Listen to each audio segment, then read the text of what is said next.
Hi and welcome back to another fly tying tutorial. We're gonna tie this fly today. It's called Hololoppa. Even though I'm not using the holographic dubbing anymore, the dubbing I used to use, you can't get it hollow anymore. And so I tied it with some new dubbing for, I don't know, it's some weeks ago, and I posted it on my Instagram. And you know, you comment, Eivind, please, can you do a tutorial on this fly? And I was, yeah, of course I can. So here it is. It's Hololoppa and it's a size 6.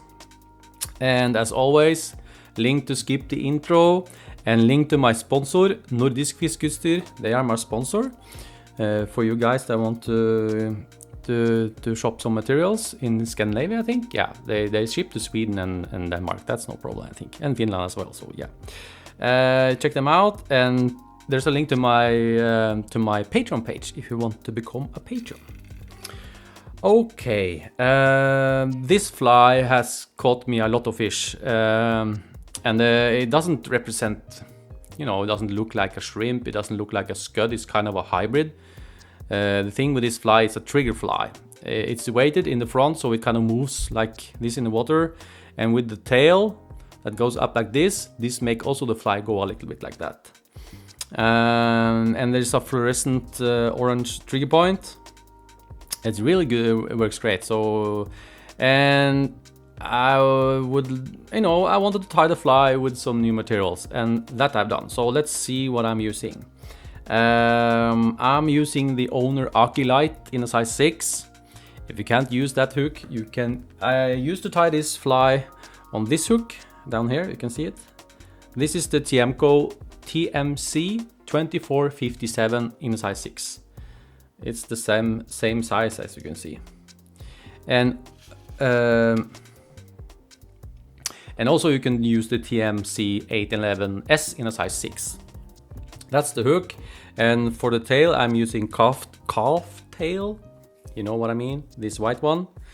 And I'm using orange, fluorescent orange. This is just seal's fur, and substitute some STF or something. I will put up some substitutes suggestions in the material list down below in the comment, you know, in the description of the video. Yeah. So I'm using fluorescent orange as a trigger point.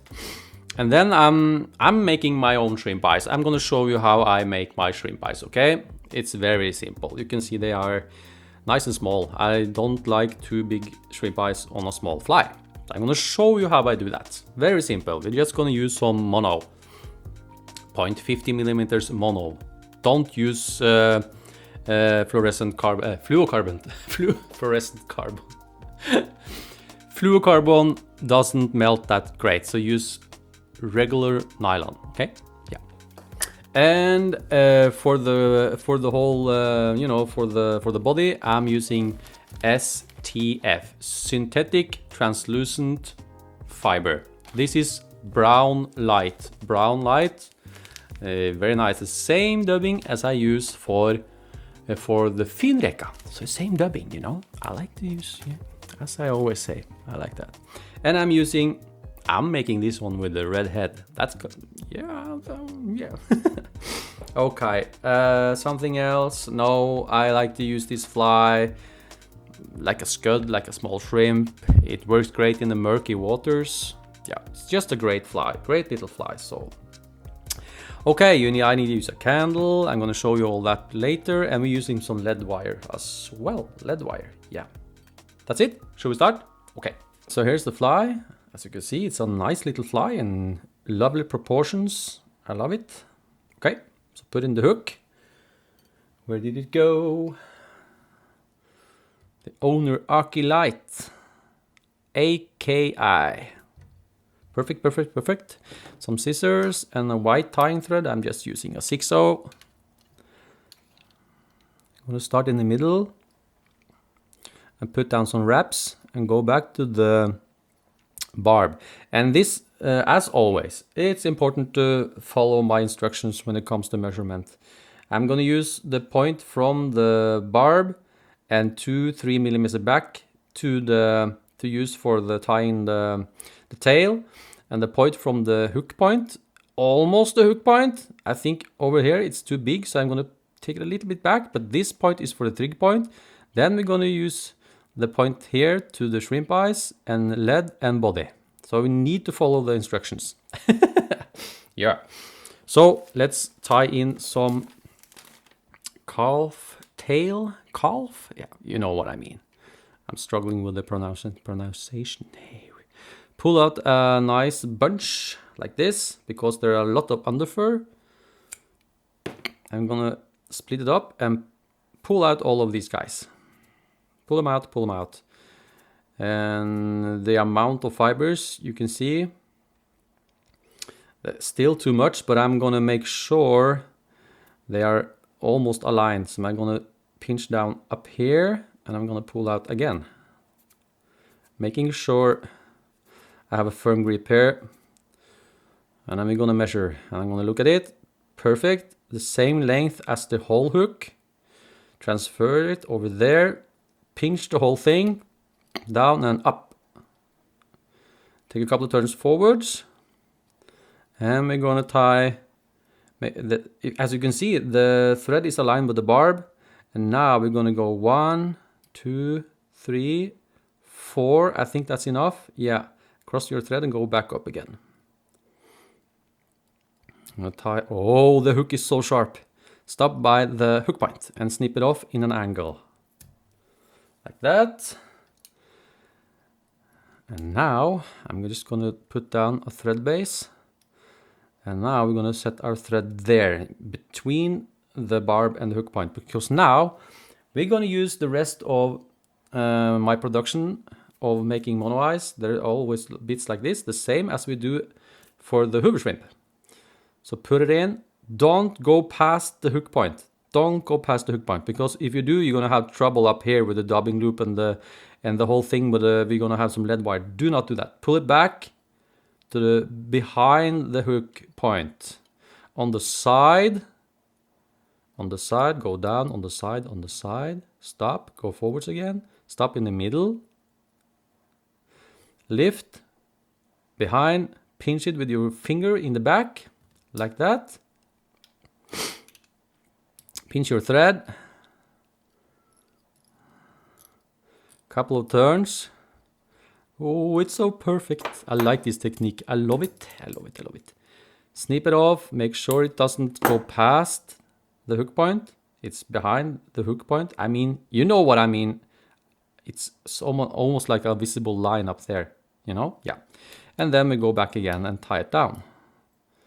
Try not to break off your thread on the insane sharp hook. That's perfect. And now I like to make the trigger point at that point. It doesn't matter if you do it from the hook point. Pull it a little bit back.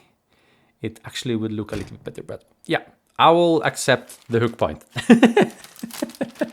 So we're gonna dub a small dubbing noodle, as always, thin dubbing noodle. Very important. And I'm not using any super glue at this point, because this is a small trigger point. I'm not gonna make it big. Go back to there and go forwards again, making sure it's nice and tight. I think I'm gonna pull off the rest. It's enough. Yep, it is. That's perfect. Oh, look at the point. The sun is shining, so you can see the fluorescent color. It's just lighting up. I'm gonna brush the top, just a little bit on the top, and that's gonna blend in when we pull everything back. And now we're gonna make some shrimp eyes.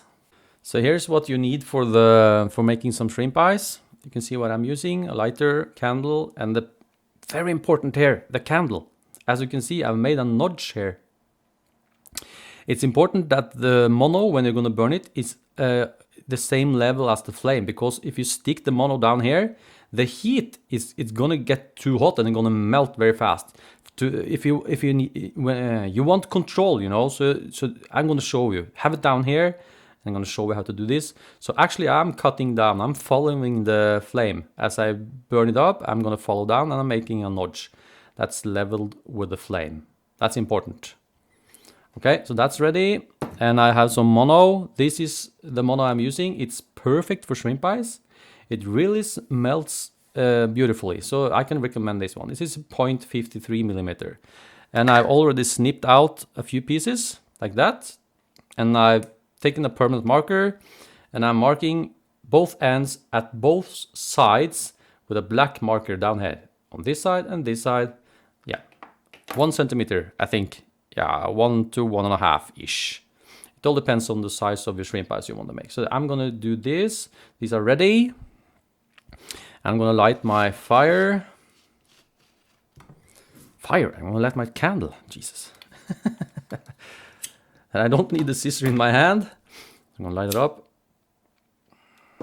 And I'm gonna zoom in for you guys. You're gonna really look how I'm doing this, okay? Okay, so we are ready. Now, as you can see, I'm not going in an angle. I'm leveling the mono out. It's important to have it in level. And I'm not gonna stick it in. We're gonna start to melt it. And I'm holding in the middle. Like, can you see it? In the middle. I'm gonna show you without burning my fingers. There, I'm holding in the middle, so I have enough to feed, you know? Feed in, yeah. So, we're gonna start by melting the mono. Don't stick it in, and I'm looking for the flame all the way down here. I don't want to use the yellow flame. I'm using the blue flame, okay? That's the hottest flame. So start to melt it, don't stick it in, and it's gonna catch on fire. I'm gonna feed it with a distance of 3 millimeters-ish. And when I'm satisfied, I'm just gonna do a little bit movement like that, and I'm gonna straighten it up. So I've done this so many times, and I've rehearsed it so many times, so it's kind of, yeah, no problem for me. You have to rehearse. Do it over and over again. You will find this works amazing. One more time. Level the blue flame. I don't think you can see it. It's down here.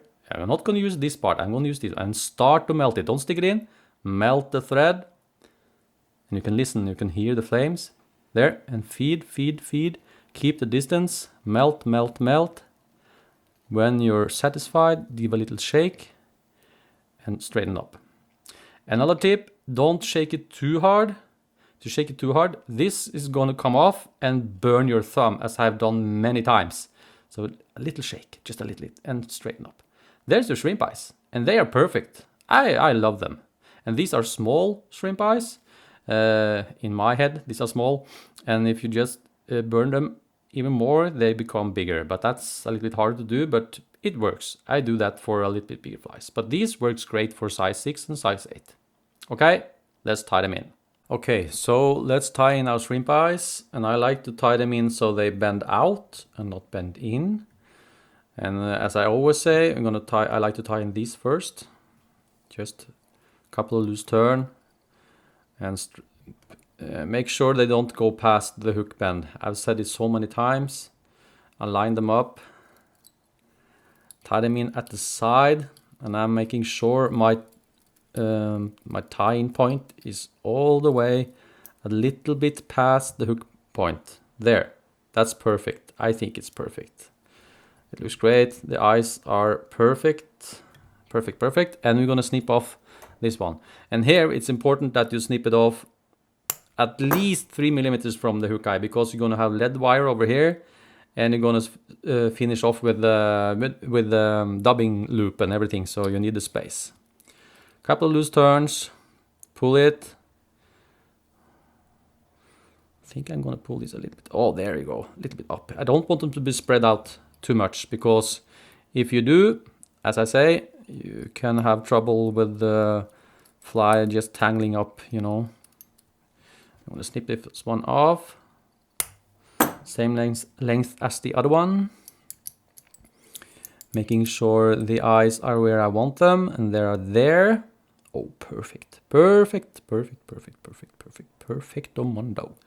Go down, tie these guys down. And then we're going to do a couple of turns of lead wire, okay? Okay, so where's my lead wire? I'm using this one. I have a big spool of lead wire, but you can use the lead wire you have, of course. I'm just gonna start. I'm not starting up there because we're gonna start off the dubbing loop up there. So I'm gonna start here in the middle of the hook. And then the last turn I'm taking is on bare hook, okay? Bare hook, like that. Snip it off, and I'm gonna squeeze it with my finger. I'm gonna help out the taper so it doesn't taper off too harsh, okay?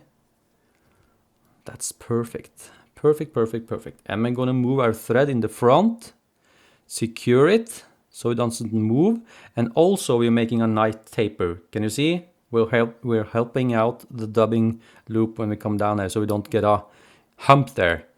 It's gonna make a little bit hard to, you know, try to make a smooth surface. I think this looks great. It's a little bit nudged there. I can see it on the camera. I'm gonna fill it up a little bit. And there we go. Now we're gonna make a dubbing loop. I like to make a dubbing loop that's the same length as my bobbin. Like that. Hook on your twister and move your thread. I'm gonna make a half hitch, and I'm gonna finish off this fly with red thread. It's become my signature. It's no point of return, but I like it. I love the color red, and I've, you know, vaskebjörn red head, and yeah. So I'm gonna make this one is ready like that, and then we're gonna prepare our STF fibers.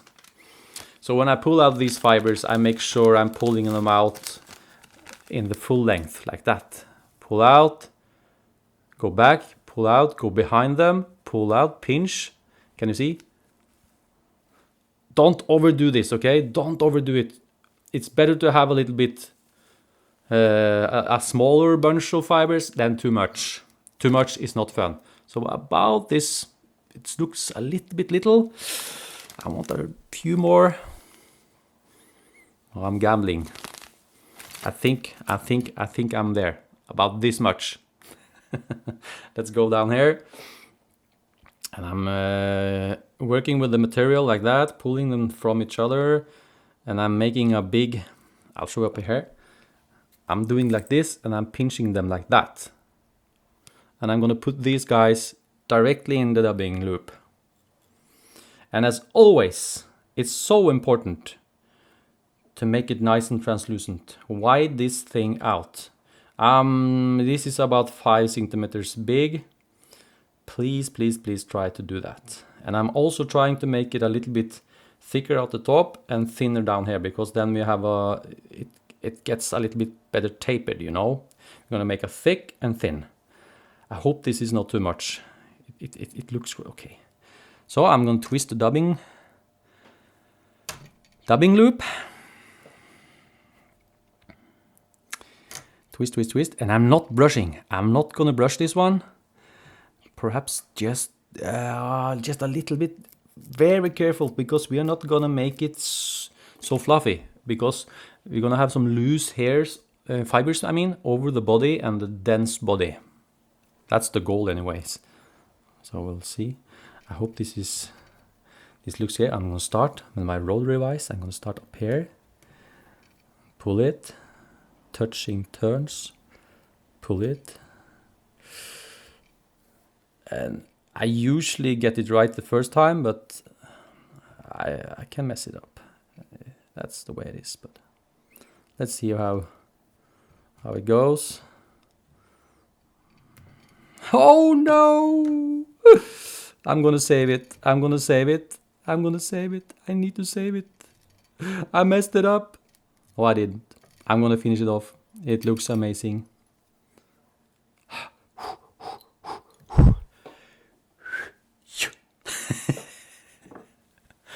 Cheers. This is fly tying. I'm not gonna edit it out. I'm leaving it in. That's the way it is, okay? So I was lucky there. Pull it back, finish off with a nice head. And it's supposed to be a fat little fly. It's supposed to be a chubby fly. This is not a skinny little dude. snip it off, snip out our dubbing loop. We got lucky there, and we're gonna brush it a little bit. Oh baby, oh baby. Baby, no, not baby, it's a fly. Okay, and then I'm gonna use the lighter again, and if you're not comfortable doing this, leave it out, but I'm gonna melt a little bit and squeeze it, because then you're making a nice tapered body. Be careful, you can burn yourself, but I've done this so many times, and the fly looks, oh, so good. Just fast, and squeeze it. And there you go, that's the fat little Hololoppa. I don't know, I don't care. You know what I mean. So I think in this fly I could use a little bit less for dubbing. I think I did put on too much, but as you can see, you need to practice. I also need to practice. But look at the fly and look at the amazing hook. I mean, the combination here is, it's so perfect. This fly really looks great on this hook. Okay, so that's done. I'm gonna put in the other one. So no, not this one. This one. Here we go. There's another one. They are twins. Okay, that's the Hololoppa. I'm just gonna stick with the name Hololoppa. It's always called Hololoppa, so that's the name of the fly. And as always, I'm gonna put full material list down below in the description of the video, and also link to my sponsor. My main sponsor is Nordisk Fiskeutstyr. Check them out. They have all the materials for the flies I tie. And also link to my Patreon page if you want to become a sponsor. These sponsors, they are helping me out doing these videos and my fishing videos and everything else. Yeah. So you can check it out if you want to. And a link to my social media and everything down below. I think I'm done. This was a cool fly. I hope you tie it, and I will put in a substitute for the seals, for I will find a nice fluorescent dubbing you can use for the fly. So let's try the coffee one more time. I don't think it's warm. Ooh. I don't care. Cheers. I'll see you in the next video, okay? Goodbye.